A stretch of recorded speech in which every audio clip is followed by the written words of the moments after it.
good, y'all? Welcome to a special bonus episode of Conversation Piece, the holiday bonus extravaganza episode.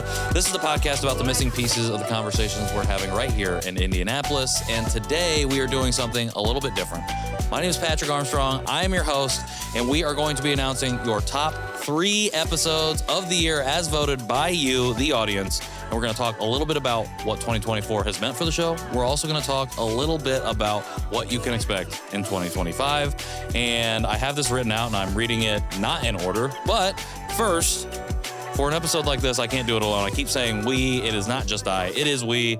And to help me have this conversation, I've dragged my team out from behind their respective recording equipments and placed them here next to me. To my right is Mike Lee, and to my right is John Overton. Fellas, how you doing? Good, man. Excited to be here on this side of things. Good. Just hoping that the cameras are rolling. Yeah, I hope we're rolling. I see red dots on at least 2 of the 3 cameras. Yeah, I got my eyes on the levels. I think we're good. So. Those are the 2 important cameras. We're good. The mics, though, also very important.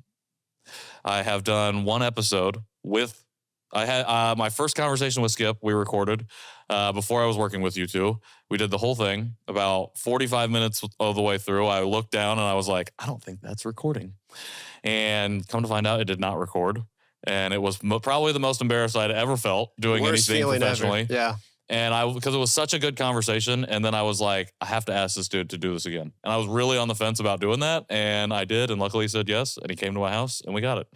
And then I started working with you guys. That was a combo that kicked it all off, wasn't it? It kind of was. Yeah. So technically Olivia was the person that brought all 3 of us together for the first time because interestingly enough, Samson's episode I did with you, but did not do it with you. And then Skip's episode, I didn't do with either of you. But I think at a certain point, because of Olivia's episode, I realized I have to work with these 2. I think there was a certain flow that we achieved just in that one time of working together that felt really right. So I wanted to start there kind of with the origins of the show really quickly before we got to the top 3 episodes. And I wanted to ask you both, do you remember what you first thought about when you came onto the show? And how has that since changed over the course of this year? Either of you can answer. You can answer at the same time. Well, we met at Pattern's event. Right. And I knew you were serious day one when I met you about doing this work and interviewing people and getting in touch with the community.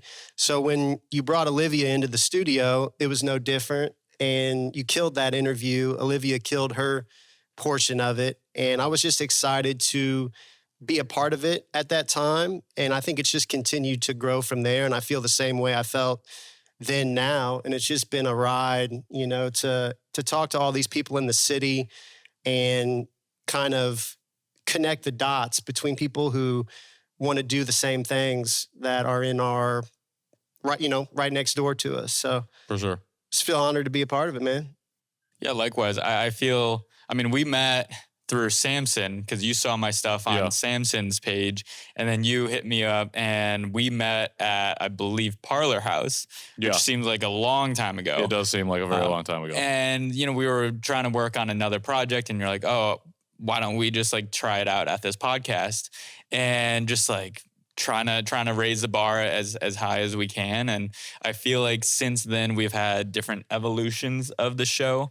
And we're leveling up. This is the first time we're trying out the couch in this studio too. That's true. We love the couch, by the way. That's true. We love couch is cool. I like the couch a lot. We're a couch pod. Maybe. We are a couch podcast. And then, evolving to, events throughout the city. So, like Chicken and Beer Fest and All Star, and just kind of seeing all of the different community events throughout the city and just kind of using this podcast as an instrument has been really cool. That's a good point. Thanks for bringing up All Star, because that was the moment I realized it was for real with us, because I got the opportunity with Bradley on I think Thursday night and at 7. Didn't even ask my wife, didn't even ask Emily. I was like, yeah, let me ask my guys if they can be there, and messaged you at 7, at night. And you both said, sure. And it was the next day that we were doing this. And then I remember my wife was not very happy. But shout out to Emily for allowing me to do something like that. And shout out to you both for showing up after we had worked together just a handful of times to do something that I had never done, which was try to do a live show kind of on the fly in the way that we did it for All Star. So yeah, that was a cool moment for sure. Definitely glued us early. Yeah. Did you feel like it was a bridge too far, but you were going to do it anyways? Did you feel like surprised that when the request came through? What was your initial feeling to the message that I sent? I mean, I didn't feel any type of way about it. I, like you, love the work that we do. Mike loves the work that he does. Not uncommon in this business to have to do things on the fly to accommodate events, schedules. That's true. So I was up for the challenge. Yeah, didn't have much going on either schedule-wise.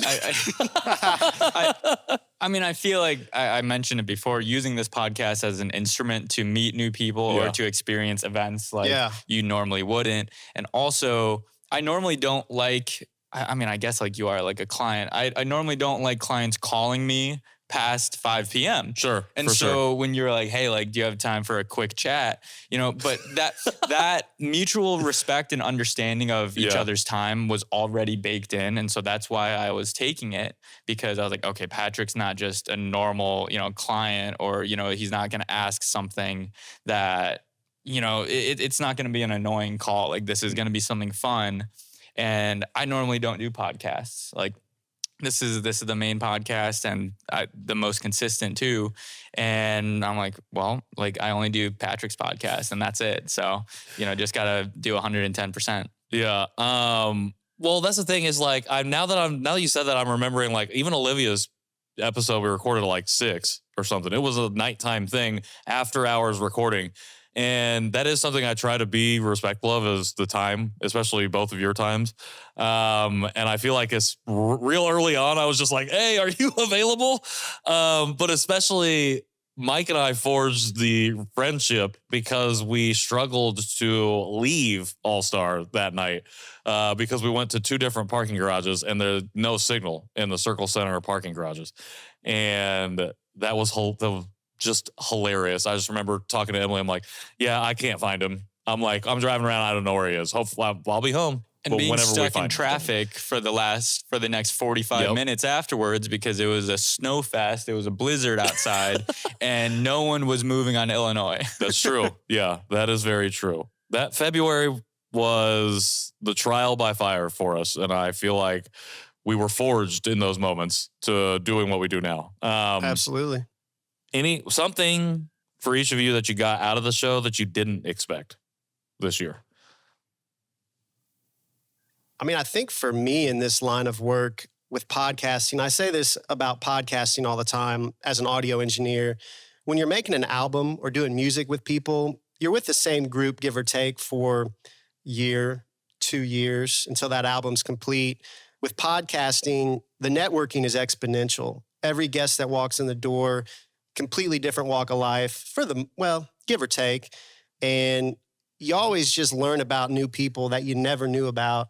And then you dive into what those people are doing. And that opens your sense of the community that you live in, what's out there to be interested in, where maybe you need to learn more. So with this podcast and all podcast work that I do, I value most the people that I come to know, meet, or hear about, and I get to work with. So that for me is always the answer. Yeah, I mean, we mentioned it at the 100th episode, and that was truly a moment of reflection too. Yeah. It's like, okay, these are the amount of people that we've impacted, and these are the stories that we were able to tell through, our talents. And that's really cool. And also, this is not just another job for any of us. Sure. Like, we wouldn't be here if we really just didn't enjoy doing this. And that I think that's kind of been proven through. That makes me really sad. Like, you guys just like hating it. Sometimes I'm looking back there, I'm like, are they still enjoying this? But like, you have projects that will just pay rent, and that's about it. That's why you show up. But for this, it's like, okay, I'm going to be engaged when I'm here. That's why, we're going through like the switchboard. We're going through like the 3 cams, the light. Like, we're trying to evolve the show into something that hasn't been done here in Indy. Yeah. That's true. You have both invested in your own equipment for the show specifically, I think, for some stuff. I'm sure a lot of it is universal for other projects that you work on, but I do appreciate that as we've continued to work together, you've went the extra mile, I guess I could say. Cause like, I feel like when we were talking about moving to 3 cameras and doing all this stuff, I was like, I'll buy these things. And you were like, no, like, let me, like, at first because you were getting the rental through Roberts. And then it was just like, but it was just like, for me, it was like, I didn't want to put you guys out, but like what it showed to me, like, as you consistently continue to do so, was like, oh, they're in it as well. Like, it's just as much theirs as it is like my thing, I think. Well, and it's cool too, because we all have a genuine friendship outside of this. So it's a testing ground, right? Like, we're not under a lot of pressure. If, you know, a piece of equipment works, doesn't work, it's like we just get it right and keep moving. So it's fun to, invest in our craft together, try to uplift each other's crafts together, and just use this as an experimental ground to be as dope as we can be, really. And like you have to have some skin in the game, right? Yeah, sure. And so, you know, as we evolve, like, I always try and show people, like, I care about what I'm doing, you know, because like it's not an easy job if you don't like it. Yeah. I think it's easy to not do those things too, especially if you don't like it. And I think that is the other part of it, is like showing me like, oh, I think they are enjoying it to some degree, I hope. Another thing I wanted to ask you, John, was like, it's something I don't think we talked about at 100, was you had been podcasting and doing podcasts, at least audio engineering, for a while, I think, with Stretch. About 4 years. Yeah, so that's a while. Yeah. Like, I was coming in year 3, I think, when I started to do it with you, or when we first started to work together. And like, I guess I've never asked, like, was there any difference really to working on the 2 shows? And like, what has that been like to work on those 2 side by side? I mean, it's been synergistic. I think you guys have very different styles in how you approach, and there really hasn't been a lot of overlap in guests, which is cool to me because it goes back to what I said. Like, there's just so many people in this city that you can tap into. But I mean, I've definitely applied things I learned already from his show to this show, and I've taken things that I've learned on this show and applied it to the current work that we're doing as we kind of build the next batch of episodes. So I would just say very synergistic, and I've loved that you guys have forged a friendship. I think that's great for the local podcast game, and For sure. it's just been fun to work with both of you. I was just talking to him today because we're about to talk about him here in a little bit. Yeah. But yeah, like in All-Star, going back to All-Star, that was when we first met Stretch, and that was the first time I met Monty and Dave and some other people. Like, we met Bradley, but like people that we have continued to find different touch points with since those moments. Man, February is wild. It's wild to think. Big month looking back. I didn't Not really... even a full 12 months. Like, it was an 11 months really that we did a lot of stuff. Well, I guess, did we record Olivia in January? I don't remember. I think she might have been. End of January? Yeah. It was before All-Star, for sure. So Wild. Okay, well, we'll talk about where we're going to go in this coming year. But what I want to get to is our top 3 episodes. And we're going to do these in reverse order. We're going to go 3, 2, 1. And again, these are voted on by you, the audience. Shout out to everybody who voted. Shout out to everybody who participated or really appreciate it. Just shows that I think people are listening and engaging with the show. And I'm excited to continue to grow that audience, particularly here in Indianapolis, which you will see reflected in these top 3 episodes. So we'll tarry no further and we'll get right to it and crack open with number 3. Oops, I forgot to write it down. Let me write it down. Episode 97 with Sean Oreo Jones, coming in at number 3, your number 3 episode. I have the summary here. I want to read that real quick, just to catch everybody up in case they did not know what the episode was about or haven't listened or watched it yet. On this week's episode, Oreo Jones, a pioneering figure in the Indianapolis hip-hop scene, joins the show to discuss his musical journey from punk rock roots to becoming a hip-hop artist, his experiences navigating the Indianapolis music landscape, and the creation of Shreese, an all-day hip-hop festival in Fountain Square. Jones shares insights on artistic growth, community building, and the importance of perseverance in pursuing creative passions. He also drops an exclusive announcement, which was the first time that he had mentioned publicly his next album, Nephew, which came out in November, which is very fire. And Luna Music, if you are watching this, I am going to come pick up my vinyl. Thank you for holding on to it and leaving me multiple voicemails about it. All right, let's get into it. I would love to know what y'all thought about the episode. I know we're catching up a little bit last night in our respective homes, but I want to first just open up with like, what do you remember about the recording experience from that episode? I remember just being inspired, like at the end of it. You know, I think a lot of times you get people that, you know, are solving problems.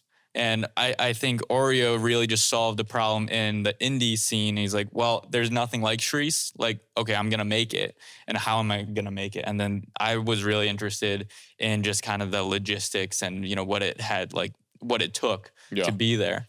And then also to be there on site with you interviewing Slum Baby family afterwards. Like that was really cool because I think Oreo really just spearheaded a lot of different conversations. Sure. So, you know, that was just, it was inspiring because if you don't see something in your community, then, you know, maybe it's your responsibility to start it. True. I'm over here on my phone. I took notes. That's if you guys see me on my phone, I'm not texting. I'm just pulling a Patrick with my notes. Yeah, see, it's all good. I've known Sean since way back in the day. He's always been a leader. He's crowd facing in his artistry, but you don't always get a look into his mind like we got on that episode. He makes a lot happen behind the scenes, and you don't always know how he feels about it. You know that he loves the city, kind of by default. But it was just cool to get a look into his mind and to kind of hear what he had going on currently and how he came to fall in love with Indianapolis, because he openly said he hated it at first. Right. And so I just thought it was really cool. I think a lot of people in this city that do a lot in this city fall in and out of love with the city at different points in their journey. And, you know, there's nobody more Naptown, Indianapolis than Oreo Jones. And it was just cool to hear him share candidly about those thoughts and feelings. So. For sure. I thought it was cool that, I appreciate you bringing that up because it's like, even in the description, calling him a pioneer. And he talked a little bit about being, even like he doesn't see himself under that like label or like identify as that, because there are other people that, you know, he's building from. And like the whole reason streets it can exist is because other people were here doing things before that, that allows people to be interested enough to even want to do something like that. And like he saw the need, like you said, like he saw, and he was just like, let's do it. And I love it because also how I feel about Indianapolis, especially over the last 4 years, I feel like is very much aligned or resonant with how he had come to it, because not being originally from here, being from Northeast Indiana, like in like rural area, and then coming to the city and like trying to find yourself. Like I didn't necessarily hate Indy. I just had no relationship with it at all. Right. It was very almost apathetic, which I think can be very similar. And it was just building community, you know, and now being intentional about building community, but being lucky in some of the relationships that I've been able to find, like with you guys, that make the city become something more than just a place to loathe or not want to be, but get deeper than that. Yeah, and as an artist, I don't know if there's many people that are more selfless than Oreo in terms of using his name or the doors he's opened for himself to let others through and to build things in the city. So yeah. I was just about to say something like that too. The first time I heard his name was actually when I was working with the city and never got to meet him. I just saw all of his accolades and, you know, what he's done for the city and throughout his whole entire career. And so when we finally met him, you know, at the podcast, I was like, this guy's the most humble guy ever. Like, I know what you've done, and yet you are so selfless and letting people, you know, into the community and really like Yeah. I think there's a lot of disgenuine and a lot of different attitudes when it comes to community and a lot of hypocrisy. But it was so relieving just to be like, okay, Oreo's in it, for the right reasons. Yeah. Showing up authentically, like so authentic to a fault almost. I'm just like, damn, dude, like He's it could not be more real. Every time I see him, he's the same. And I don't say that as like a detriment or like a negative. Like it's a super positive thing because it's so, I think, refreshing. I think it was really refreshing in the conversation because Oreo, like, you can say all these things about him, about anybody in the introduction and really hype. Like I hype the guest up. I'm hyping myself up too because I'm like, oh, this is a really important person you're talking to. So like you need to be on your P's and Q's, and paying attention. And to be met with just a level of openness and authenticity from somebody who is like a true Naptown celebrity, I think was really awesome. Anything in particular going back through the episode that stood out to you specifically that you're like, this is something I forgot even happened or that we even talked about? One thing I did realize scrolling through YouTube was actually, I believe we did it back to back with, it was Oreo and Sarah Meyer that day. Oh yeah, it was. You're right. That's a rare twofer. I forgot that we did that. And I did too. I think I completely forgot we did that. I want to give you your flowers for transitioning your conversations and your attitude and energy, just because, while both of them are super energetic and passionate about what they do, they're in different fields. And so for you to just have 110% in both episodes, like, and because I watched both, I was like, man, like Patrick's just bringing it, for both. So, I forgot we did that. That was a doubleheader until right now. Yeah.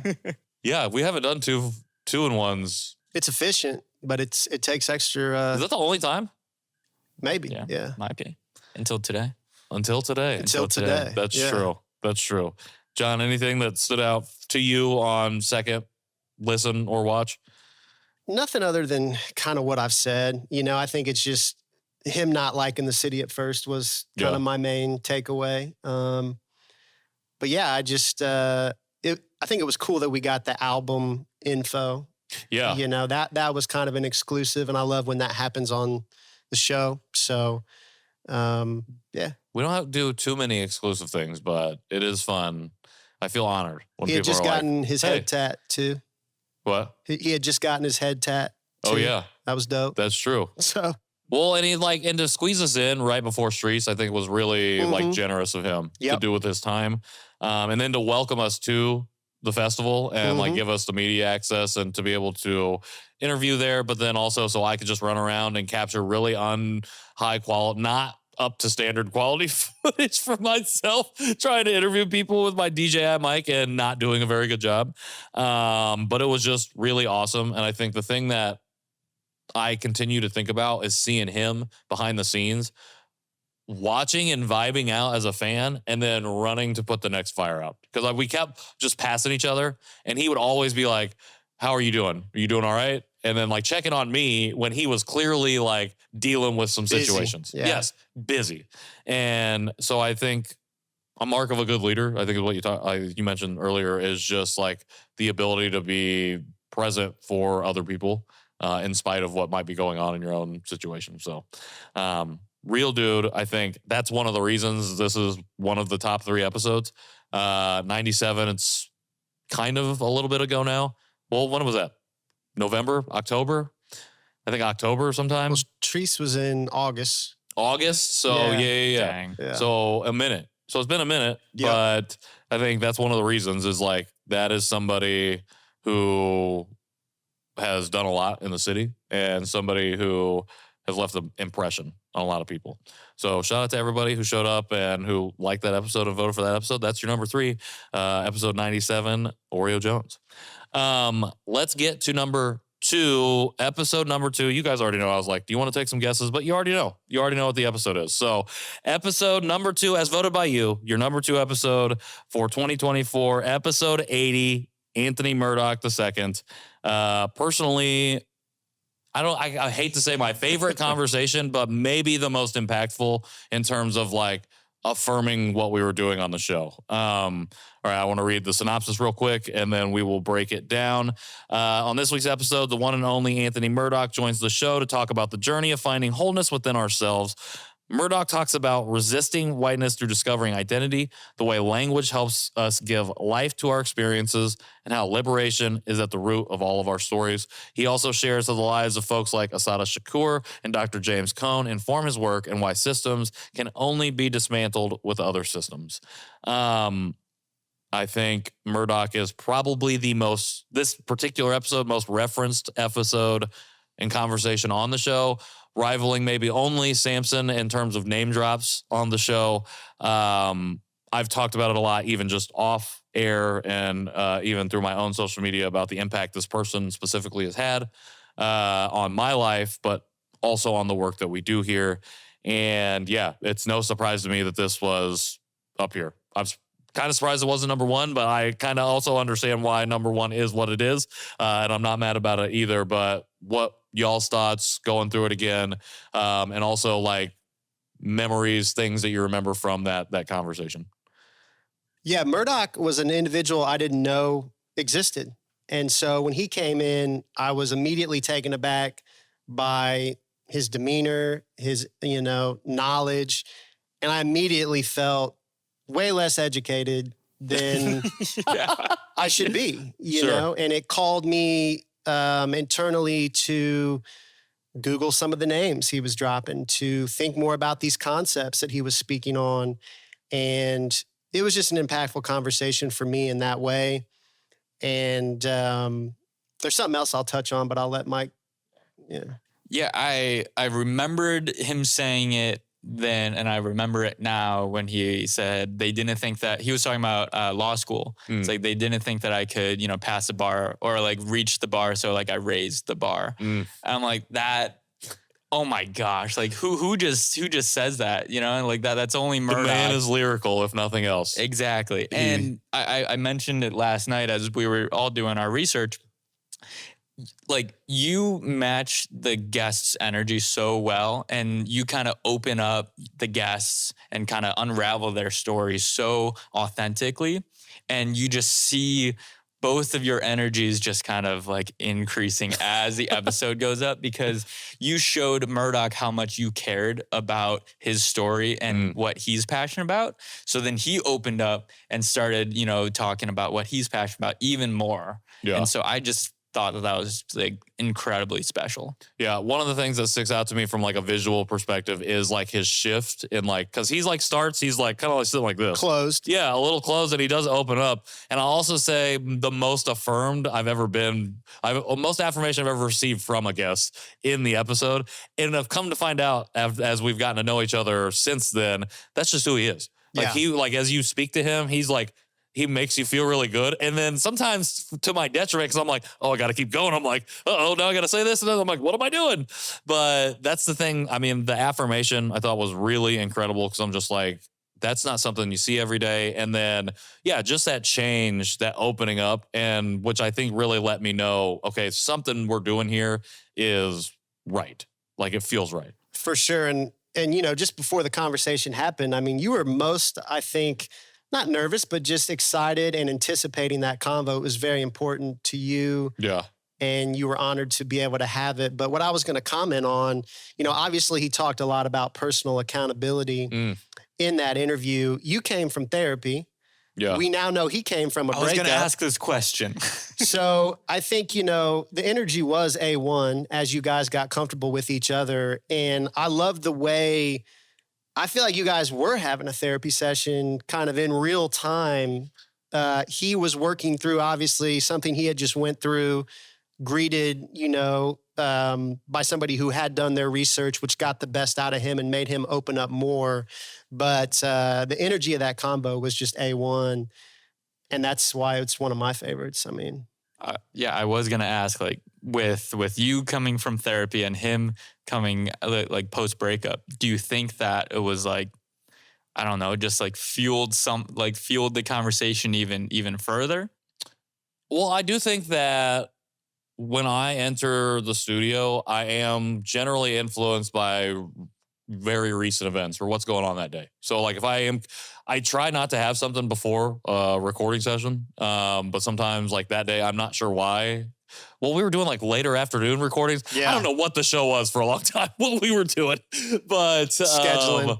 yeah. And I just think that with him in particular, I was very much, I had done a lot of research and like the stuff that I had known and I'd been following him for a minute, like, and what I'd seen him share, I'm like, if I don't show up prepared, he'll know, and I was like, and not that I wasn't showing up that way for everybody else before then, Right. it just really solidified like, okay, the way that you've been doing it is the way you're supposed to be. So like if you were ever on the fence about it, like you're doing it the right way. And I think therapy just opened me up to receiving the affirmation he was giving me in those moments. And then like extrapolating or going further on some stuff that we were talking about that maybe I would have just went to the next question as opposed to talking a little bit more about systemic oppression or stuff like that we were getting into that I thought we might touch on because of his work.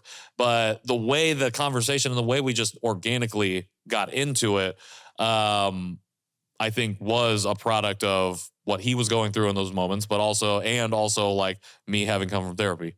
And then again, just doing the research prior.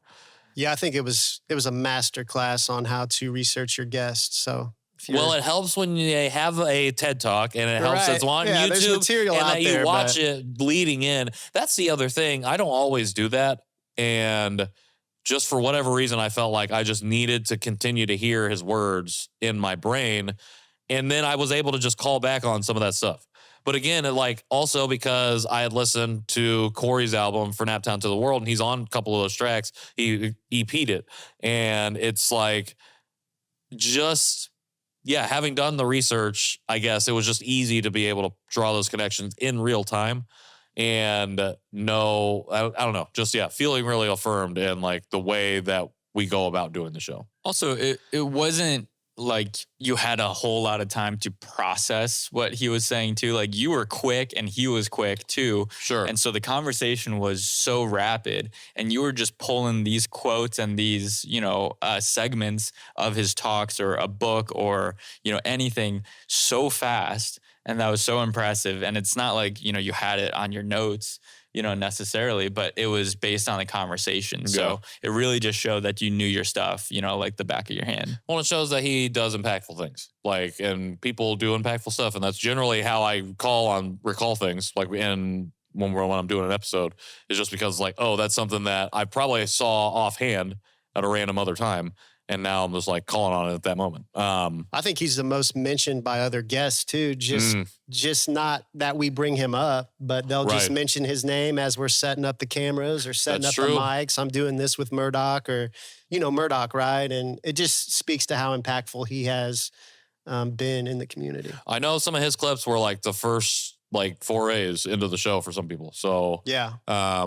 Again, and then the clips and stuff, a whole bunch of stuff. I'm realizing that we've been talking a lot longer than I even thought we would be on this episode. So your episode number 2, Anthony Murdoch, 30% of the vote share, by the way.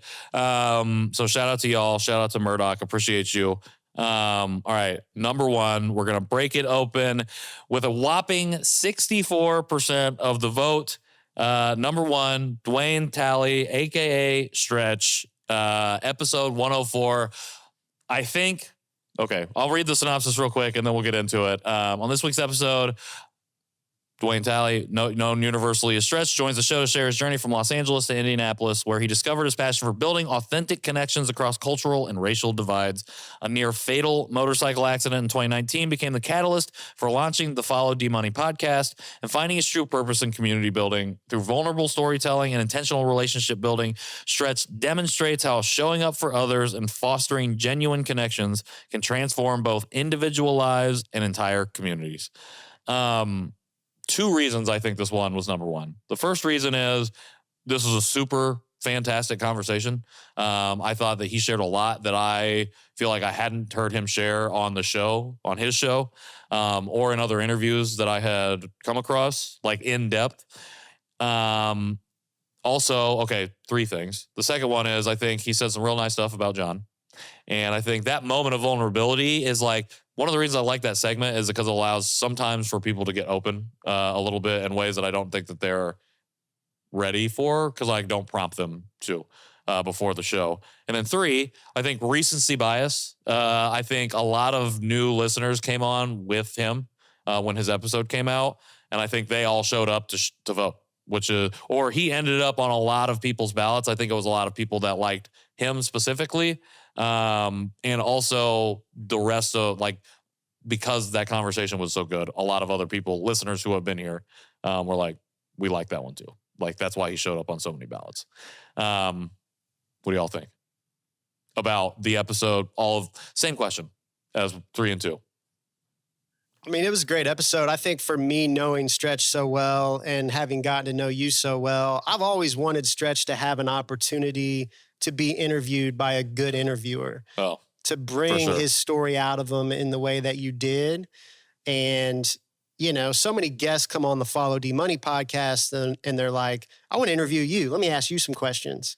And I'm very protective of people that I care about. And I just was so glad that that interview happened and that he was able to get interviewed well and share his story. So obviously got emotional myself during that interview, but yeah, I was just happy for him.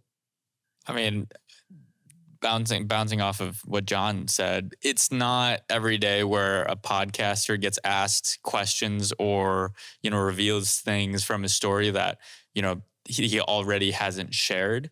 And correct me if I'm wrong, that was like one of the biggest, you know, things that you were trying to focus on. It's like, I don't want to ask him questions that he's already answered or has shared. And I think that was why, you know, it's number 1 too, because it was truly authentic and like the mutual respect between you two was absolutely incredible too. Well, one of the reasons I do all the research is because that's the thing I'm trying to get at the most is like, I don't want to ask the same question. And like you can see, especially in the era of virtual interviews, like, and you can see when somebody's like, why did you just ask me that question? And I've seen that way too many times. And so like, if I can not do that, like that's my ultimate goal. And you guys know, like I've considered it a success if we can get, oh, that was a good question, or that's a great question. Like if we can get one of those, I feel, all right, we've done the work. And with Stretch, I feel like not only was it that, I feel like, again, because of what he's done with Follow D Money, and again, he's just a figurehead in the community now, I just like really wanted to do a good job because he is just somebody that I look up to in the space. And he's also lives on this side of the mic. So I'm like, okay, he's going to know if I'm not doing a good job, like, because he does it. Like, that's his job, is to know that. And so, yeah. Also, one of the most supportive people since we connected in February at All-Star. Like, he shows up in the comments all the time. He's always liking the posts and stuff that we share. I know that he's listening to episodes because he reach out and send me messages, like, very, very supportive, and not because I'm like out here trying to be like, hey, let me on your podcast or whatever. Like, just genuinely, authentically building a relationship. And, you know, can't really ask for more than that. And I think that's why it was one of my favorite episodes, just because I feel like he's went out of his way before we ever did any of this to be a supporter. So. Doesn't matter. I totally agree. And just in terms of like, you know, this podcast being a voice for the community in Indianapolis, Oreo still from Indiana, not from Indy, Murdoch from here, Stretch from LA. You know, there's a lot of people here like Stretch that are not from here that are, you know, finding community. Stretch obviously said it was his conscious decision to step outside of his comfort zone to do so. And I just think that's important to point out about the city is there's a lot of people that aren't from here that have fallen in love with the city. Yeah. And I think it's important to have people like Stretch with an outside perspective here. And the only other thing I'll say, you know, that I liked about Stretch's episode and his mindset is just the importance of doing more than what you're supposed to. And I think that's why we're all here. I mean, you don't have to do this podcast. Sure. Sean doesn't have to do all these things for the local music scene. and Stretch doesn't have to do his podcast either. But I just think, obviously, me and Mike are around a lot of creatives and what we do, and it's just important if you got something sitting on your heart to go out and do it, to take action, to get outside of your comfort zone. Stretch's life was completely different before he started the podcast. Not good or bad, but I'll say that when he did start the podcast and, choose to make that decision, it opened up his life in such a way, that he probably would have never anticipated. So do more than you think you're supposed to if you feel called to. That really did resonate with me too, because you always think that, when people are like, oh, well, you do so much, or, you're so busy, it's like, okay, well, the standard is not, average. Yeah. Like, and that's what Stretch was really saying, is like, if I'm just doing average, I feel like I'm not doing enough. Right. And I was like, okay, that is the right mindset. And that's how you become, a community leader. That's how you become, who you are. And that's how you have impactful conversations. And I think it was just a very sharp conversation. What I mean by that is just the knowledge and the little like gold like bites that you could take out of that conversation was really inspiring. Yeah, I can't really say any better than what you just said, especially John. Like that's the clip like that we're going to talk about, but or that I want to pull out of this. But just I just feel really grateful to have the opportunity to meet people in these seasons. Like you said, especially with Stretch, like it's like, is it different? Like his life became different or started down a potentially different path when he started the show. And like meeting someone who's living as the most whole version of themselves or leaning into that, who then can reflect and provide perspective now on stuff that has happened, I think is super powerful. And something that I'm trying to practice a lot, but to be able to be on this side of it with him meant a lot. And especially that last bit about doing more. Like if I'm not doing more, like because he talks about on the show, what is success?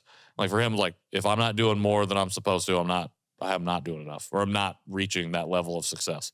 And I think that's something I hope to continue emulating. So yeah, and I think too, one last thing I'll say that's important in this work of having conversations about Stretch is he's a bridge builder. And, you know, he'll sit down and talk to somebody that he knows either doesn't like him, maybe for sure hates him, maybe is, on the complete opposite side of an issue. And he may not leave, neither person may leave feeling any different, but he'll have a conversation. Sure. And he'll put that out there for the world to see and make their own decisions. And I think that is important in this line of interviewing and podcasting to, let's not give crazy people a platform, but let's get differing voices and enhance the conversations in that way. So 100%. Well, that is your number one episode, Stretch Sally. Episode 104. Go check it out, YouTube, wherever you get your podcasts. Totally understand why y'all had him on all of your ballots because, again, super impactful conversation. Understand why him, Murdoch, and Oreo were these top 3 episodes. And I love that, like, if you look at the stats on the Wrapped post that I put out, Murdoch was actually the only one that was on both of these lists, which I think is pretty interesting. And I think it just shows that we have a pretty diverse listener base at the moment. And we're still building towards, I don't want to say the appropriate, but more visibility here in the city. And I think the network that we've continued to build through the guests, but also when we go out to events, has played a part in why people's favorites and why they're voting in a specific way shows up in this way. So, all right.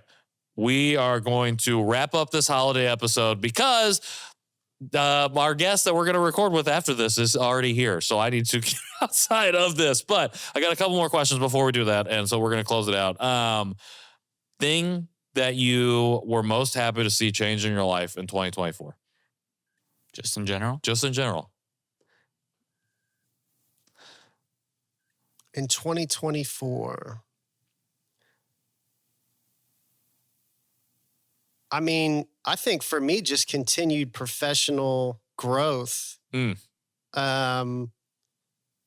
Yeah, I mean, just, I've done this for 4 years on this side, and I felt more solidified in this profession and craft in 2024 than I have to date. So, huge positive for me. Very affirming year for what I'm doing and why I'm doing it. I would say along the same lines. Just ever since I left my full-time job, that just never looking back. And this year really just affirming in that, but also every single year I have a phrase that I would like to kind of, focus on. And this year was dial it in. And what that means. You said that a lot this year. Like we got to dial it in. And also I'm doing the work that I want to be doing, but how can we make it better? And also, I mean, my work has allowed me to, give back to the community, to teach other people and really just kind of invite them in. And I would like to say that like this podcast is a great platform for that too. And because when you see all these guests coming in and giving back to the community selflessly, as they do, that's really inspiring. And I want to, make that as a template. Love it. Well, I appreciate you both being here to help achieve those things. And hopefully this will continue to be part of this professional things that we're working on. Y'all already hear me talk about what things have changed for me in 2024, so we're not going to get into it. Last question for both of you, in the same vein as our Give Them Their Flower segment. I would love you to say something nice about each other.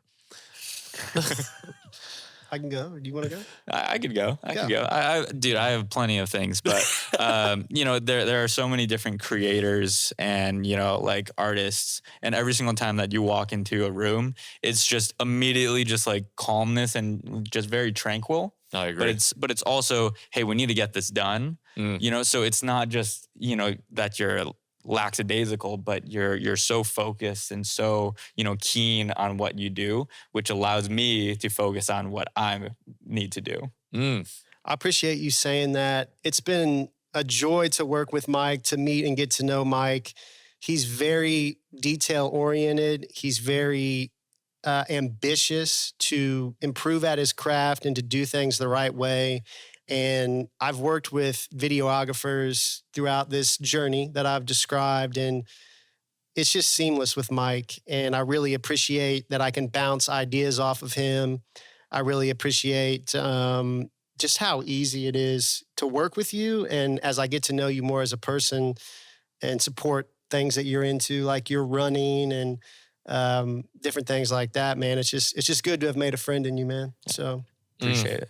Yeah. I love it. All right, we got to wrap it up because I think that camera just died. So I appreciate you both. I appreciate you saying nice things about each other. This is a family day. Cameras. This is for people out there watching, listeners, audience. It means a lot when you guys say, okay, we'll come on to the mic and talk. Hopefully one of you will enter that producer role next month or next year for a little bit, and have more conversations. But like, I could not do the show without you both. Could not have done the show the way we've done it without Madeline. But especially you two, having been there from literally the first moment we started the year in Napa in February to now as we get ready to transition to 2025, the year community. Like y'all, like I said, this was my thing for a long time. And when I started working with you both, it became our thing. And it means a lot to be able to do it together. So thank you both for being who you are, and for being part of this team. Tell the people where they can find you and follow you and how they support you two as we get out of here, and we'll wrap it up. Mike Lee _productions on Instagram mainly, MikeLeeProductions.com. That's about it. At John Overton, JOHNOVERTON on Instagram. Also at Popular Rapture is my audio company, and popularrapture.com.